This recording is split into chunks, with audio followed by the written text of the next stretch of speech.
বনি ইসরায়েলের এক লোক সিরিয়াল কিলার ছিল, খালি মার্ডার করতো, সিরিয়াল মার্ডার।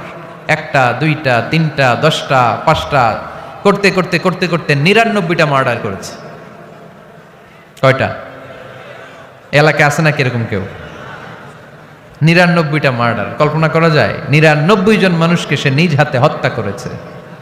99 মার্ডার করার পরে তার মনে ভয় আসলো, হায় রে, না জানি আল্লাহ আমার সাথে কেমন আচরণ করে আখিরাতে। আমার তওবা আছে কিনা কপালে জানি না, আমার তো ক্ষমা নাই, কি করব আমি? তো সে লোকজনদেরকে জিজ্ঞেস করলো, আমার ক্ষমা আছে কিনা, এটা কে বলতে পারবে? আমাকে আল্লাহ মাফ করবে কিনা? তারা সবাই বলল, এই এলাকায় এক আল্লাহর ওলি আছে, তার কাছে যাও। সে আল্লাহর ওলির কাছে যেয়ে বলে, ও আল্লাহর ওলি, আমি 99টা হত্যা করেছি, 99টা মার্ডার, আমার কপালে ক্ষমা আছে কিনা তুমি একটু বলো। আল্লাহর ওলি কই, কি বললা? 99টা মার্ডার? হায় হায়, সর্বনাশ, তোর কোনো ক্ষমা নাই। এবার যে মার্ডার করছো কয়, আমার যেহেতু ক্ষমা নাই, তোরে বাঁচায় রেখে লাভ কি, তোরেও দিলাম শেষ করে। এবার সেঞ্চুরি করে ফেলাইছে। কথা বুঝতেছেন? আমার যেহেতু ক্ষমা নাই, তো তোরে বাঁচায় রেখে কি লাভ, তোরেও শেষ করে দিলাম। এবার সেঞ্চুরি। সেঞ্চুরি করার পরেও ভয় আসে না নাই অন্তরে? অন্তরে তো আল্লাহর ভয়, কই যাবে?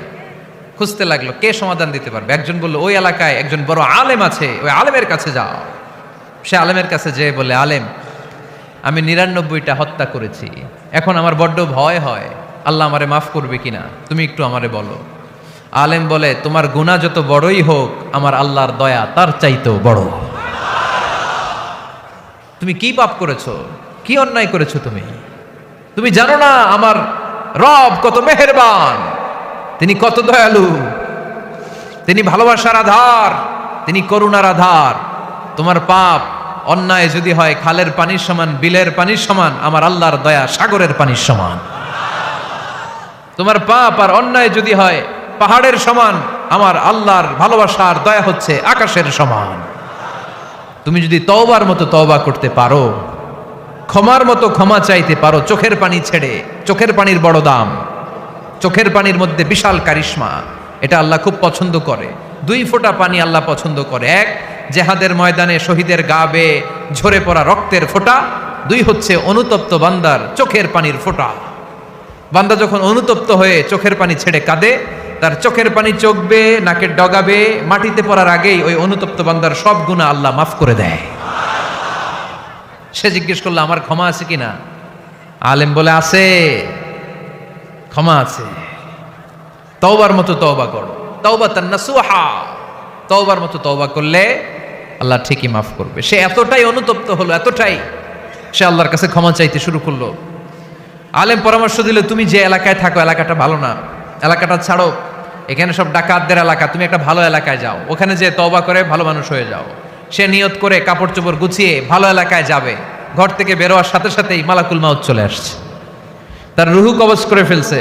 এখন রুহু কে নিয়ে যাবে? ফাজাআত মালাইকাতুর রাহমা ওয়া মালাইকাতুল আযাব, রহমতের ফেরেশতারাও আসছে, আযাবের ফেরেশতারাও আসছে। রহমতের ফেরেশতারা বলে, না না, সে তওবার নিয়ত করেছে, যদিও তওবা করতে পারে নাই, যদিও ভালো এলাকায় যেতে পারে নাই, তওবার নিয়ত করেছে, অনুতপ্ত হয়েছে, ক্ষমা চাওয়ার চিন্তা করেছে, আমরা তার রুহু নিয়ে ইল্লিনে রেখে দেব। আযাবের ফেরেশতারা বলে, না না, 99টা হত্যা করার পরে আরো একটা হত্যা করে সেঞ্চুরি করেছে, এখনো তো ভালোভাবে তওবা করতে পারে নাই, তার রুহুটা নিয়ে আমরা সিজ্জিনের ভেতরে ঢুকায়ে দেব। 2 দল ফেরেশতার মারামারি, এ বলে আমরা নিব, এ বলে আমরা নিব, ঝগড়া আছে না নাই? আল্লাহ বললেন, রাখো রাখো, ঝগড়ার দরকার নাই, এক কাজ করো, যেখানে মারা গিয়েছে ওইখান থেকে ফিতা দিয়ে মাপতে শুরু করো। ভালো এলাকাটা যদি কাছে হয় জান্নাতের ফেরেশতারা নেবে, খারাপ এলাকা যদি কাছে হয় জাহান্নামের ফেরেশতারা নেবে। খারাপ এলাকা তো একেবারেই কাছে, ঘর থেকে বেরোয়ার সাথে সাথে মৃত্যু হয়েছে, আর ভালো এলাকা তো অনেক দূর। আল্লাহ জামিনটারে আদেশ দিলেন, জামিন, এই অনুতপ্ত বান্দার জন্য তুই ভালো এলাকাটা কাছে চলে আয়, ভালো এলাকাটার জামিনটা তুই সংকুচিত হয়ে যা, যদিও ঘর থেকে বের হয়েছে একেবারে কাছে, খারাপ এলাকা হাজার হাজার মাইল দূরে চলে যা। ফিতা দিয়ে মাপ দিয়ে দেখে, সর্বনাশ, ভালো এলাকাটা তো একেবারেই কাছে, খারাপ এলাকাটা অনেক দূরে। আল্লাহর ফয়সালা অনুযায়ী রহমতের ফেরেশতারা তার রূহকে নিয়ে জান্নাতের ভেতরে ঢুকিয়ে দিয়েছে। 99টা হত্যা করার পরে আরো একটা হত্যা করে সেঞ্চুরি, 100টা খুন করছে। আপনি কয়টা করছেন?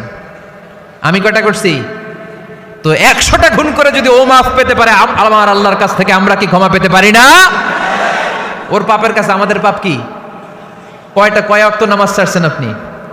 কয়টা মিথ্যা কথা বলছেন? কতবার ঘুষ খাইছেন? কত টাকা সুদে লাগাইছেন?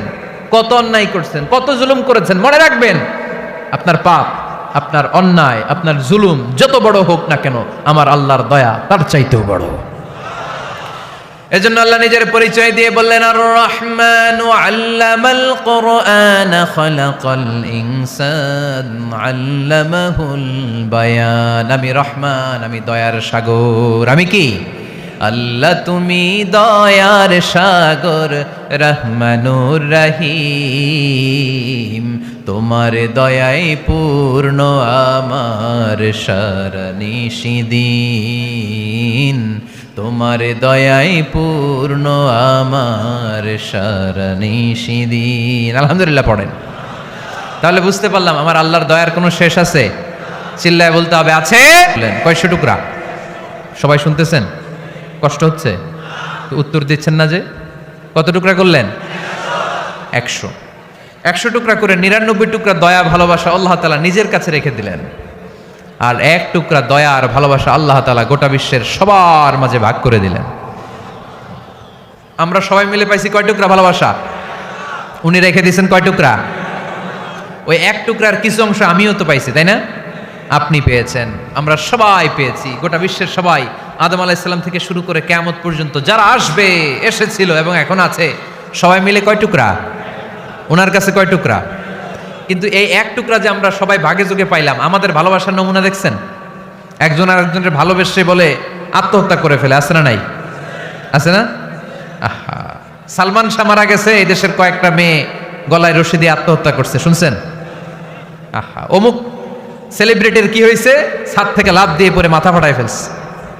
ভালোবাসা আছে না নাই? যারে ভালোবাসে তার নাম আবার ছেলেরা হাতের মধ্যে কেটে কেটে লেখে। শরীয়তপুরে এগুলো নাই আলহামদুলিল্লাহ। হ্যাঁ, প্লাস দিয়ে লেখে, প্লাস। ধরেন আব্দুল্লাহ প্লাস শামিমা, তো এ প্লাস এস, রক্ত দিয়ে লেখে, রক্ত। আমি অবাক হই, নিডেল, সুই দিয়ে কেটে কেটে লেখে আব্দুল্লাহর এ প্লাস শামিমার এস। কি ভালোবাসা! 1 ভাগ ভালোবাসার ছিটে ফোটা সবাই মিলে পাইছে। এটা ঠেলা যদি এরকম হয়, তাহলে যিনি 99 ভাগ ভালোবাসা রেখে দিয়েছে তার ভালোবাসা বেশি না কম? দেখেন, ছোট্ট বাচ্চাটা রাতে খেতে চায় না, মা যদি বলে খাও, বলে না, খাবো না। আব্বু অফিস থেকে আসুক, আব্বুর কোলে বসে বসে আব্বু আর আমি একসাথে খাবো। এই ছোট্ট বাচ্চাটা কিছু বোঝে না, কিন্তু তারপরও তার বাবার জন্য ভালোবাসা তার হৃদয়ে ঢুকাই দিছে কে? আপনাদের এলাকায় মুরগি পালেন না আপনারা? মুরগি যখন বাচ্চা নিয়ে হাঁটে, দেখবেন মুরগি ছানা ধরা যায় না, ধরতে গেলে মা মুরগিটা কি করে? কামড় দিতে আসে। এই ছোট্ট বাচ্চাগুলোর জন্য মা মুরগিটার হৃদয়ের ভিতরে ভালোবাসা ঢুকাই দিল কে? আহা, আমি পত্রিকাতে এমনও দেখেছি, বন্যায় এক মা পানি খেতে খেতে মরে গিয়েছে, কিন্তু শিশুটাকে একটা বালতির মধ্যে চাপিয়ে মাথায় তুলে ধরে রেখেছে।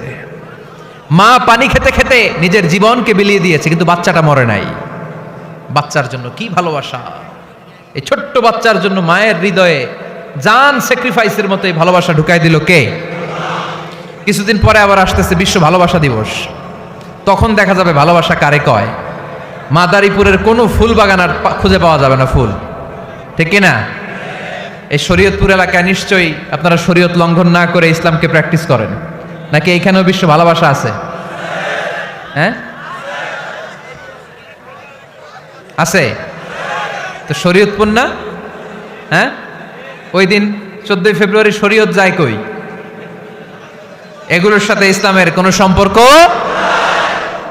আমাদের প্রতিদিনই ভালোবাসা, সকালে ভালোবাসা, বিকেলে ভালোবাসা, সন্ধ্যায় ভালোবাসা, শীতকালে ভালোবাসা, গ্রীষ্মকালে ভালোবাসা। আমাদের ইসলামে শুধু ভালোবাসাবাসী, ঠিক কিনা? রাসূল আমার ভালোবাসা, রাসূল আমার আলো আশা, রাসূল আমার প্রেম বিরহের মূল আলোচনা, রাসূল আমার কাজে কর্মের অনুপ্রেরণা। চিল্লায় পড়েন আল্লাহু আকবার।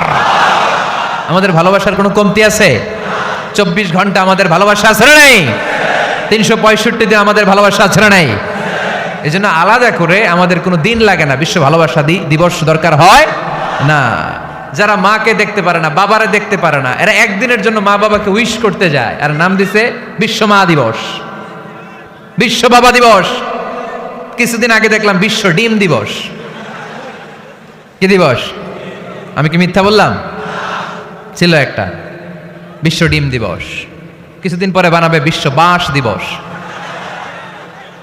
যে যারে বাঁশ দিতে পারে। এরপর একটা বানাইছে শুনলাম বিশ্ব চিন্তা দিবস। তো এটা কি দিবস? কয় এই দিন আমরা সবাই মিলে চিন্তা করি যে আসলে আমাদের কি চিন্তা করা দরকার, আছে না নাই?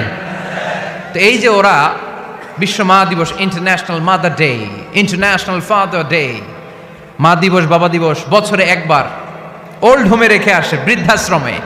যেহেতু সারা বছর বৃদ্ধাশ্রমে, বছরে একদিনও যদি মারের স্মরণ না করি কেমন হয়? তো একদিন ওই মা দিবসে মারে একটা কার্ড দিয়ে উইশ করে আসে, কিছু টাকা দিয়ে আসে। ওদের তো মা বাবার প্রতি দয়া নাই, শ্রদ্ধা নাই, ভালোবাসা নাই, এজন্য ঘটা করে ওদের দিবস পালন করা লাগে। আমাদের 24 ঘন্টা 365 দিনই ভালোবাসা, তাই এই দিবস ফিবসের আমাদের দরকার নাই। চিল্লায় বলেন ঠিক কিনা? জন্মের পর থেকেই তো আমাদের ভালোবাসা, মৃত্যু পর্যন্ত ভালোবাসা, আমৃত্যু ভালোবাসা। এই জন্য বিশ্ব ভালোবাসা দিবস, এটা ইসলাম কখনো সাপোর্ট করে না। ভালোবাসার কেন্দ্রবিন্দু একজন, চিল্লায় বলতে হবে তিনি কে? 100 টুকরা করে আমাদেরকে দিয়েছেন কয় টুকরা? উনি রেখেছেন কয় টুকরা? দেখেন, এক টুকরা ঠেলায় বিশ্ব ভালোবাসা দিবস আমরা পালন করি। ভালোবাসার গান, ভালোবাসার নাটক, ভালোবাসার ফিল্ম, ভালোবাসার কবিতা, অভাব নাই। কত ভালোবাসার স্টোরি আপনারা জানেন, এত ভালোবাসা। কিন্তু সবাই মিলে ভালোবাসার এক অংশ আমরা ভাগে যোগে পেয়েছি। এক অংশের নমুনা যদি এমন হয়, 99 টুকরা ভালোবাসা যিনি রেখে দিয়েছেন নিজের মধ্যে, তার ভালোবাসা বেশি না কম? চিল্লায় বলেন বেশি না কম? এজন্য আমরা আল্লাহর ভালোবাসার ভিখারি, আমরা আল্লাহ তাআলার রহমতের ভিখারি। আল্লাহর রহমত ছাড়া কেউ কোনোদিন জান্নাতে যেতে পারবে কোনোদিন নিজের আমল নিয়ে বড়াই করবেন না।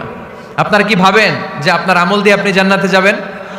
শরীয়তপুরের আজকের এই প্যান্ডেলে যারা বসে আছেন, কার এরকম ভরসা আছে যে হুজুর আমি এত আমল করেছি, আমার আমলের বদৌলতে আমি জান্নাতে ঢুকবো? কে কে আছেন দেখি? আল্লাহর ওলি আছে এরকম কোন? আল্লাহর ওলি হ্যাঁ আছে? নাই। আল্লাহর হাবিব বললেন, আল্লাহর রহমত ছাড়া, ভালোবাসা ছাড়া কেউ কোনোদিন জান্নাতে ঢুকতে পারবে? আম্মা জান আয়েশা বললেন, ইয়া রাসূলুল্লাহ আপনিও না? আল্লাহর হাবিব বললেন, না আমিও না, তবে আল্লাহর রহমত আর দয়া সেদিন আমাকে ঘিরে রাখবে। মান নুকিশা উযিবা, যার হিসাব আল্লাহ সেদিন চাইবেন সে ধরা খেয়ে যাবে। সব সময় আল্লাহর কাছে এই দোয়াটা যেন আমরা করি, আল্লাহ কিয়ামতের দিন তুমি আমার হিসাব নিও না, আল্লাহ তুমি আমার বিচার বসিও না, আল্লাহ তুমি দয়া করে আমারে মাফ করে দিও। আল্লাহ যার বিচার করবেন ও জাহান্নামে যাবে, আর যার বিচার করবেন না সে জান্নাতে যাবে। আল্লাহ যদি বিচার করে আর পাই টু পাই হিসাব নেয়, নামাজ পড়লি না কেন, রোজা রাখলি না কেন, মিথ্যা বললি কেন, খাদ্যে ভেজাল দিলি কেন, মাছে ফরমালিন দিলি কেন, যৌতুক খাইলি কেন, ঘুষ খাইলি কেন, উল্টাপাল্টা করলি কেন, জিনা করলি কেন, একটার পর একটা প্রশ্ন বানে যদি সেই ভয়ঙ্কর দিনে আল্লাহ আমাদেরকে জর্জরিত করে, আমাদের কোনো উত্তর আছে? সেদিন আমাদের বাঁচার কোনো উপায় আছে? তাই আমরা সবাই আল্লাহর কাছে দোয়া করবো, আল্লাহ কোনো বিচার টিচার মানি না, আমরা কোনো বিচার করতে পারবো না, দয়া করবা। কথা কয় না? কি করবে? এবার আওয়াজ করে বলেন, বিচার চান না দয়া চান? রোজ হাসরে হে আল্লাহ আমার করোনা বিচার, আল্লাহ করোনা বিচার, পড়েন আমিন। রোজ হাসরে হে আল্লাহ আমার করোনা বিচার, আল্লাহ করোনা বিচার। বিচার চাহি না তব দয়া চাহে এ গুনাহগার, আল্লাহ করোনা বিচার, পড়েন আমিন। তিনি যদি দয়া করেন তবেই আমরা জান্নাতে যেতে পারবো, ঠিক কিনা?